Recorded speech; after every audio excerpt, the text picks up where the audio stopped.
talk about Transport for Wales and Hensol Castell's partnership together. So Hensol Castell was starting their business up as a distillery to make gin.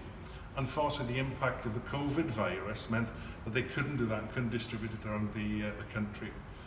So their innovative way was to actually support the communities, and then they knocked on our door to talk about sanitisers. And we've seen the benefit in not just helping our colleagues, but all the passengers and customers that we have. And we supported that diversity in purchasing thousands of litres in bulk and in small containers that we can distribute to be used to keep our colleagues safe, to keep all our passengers and all our customers safe.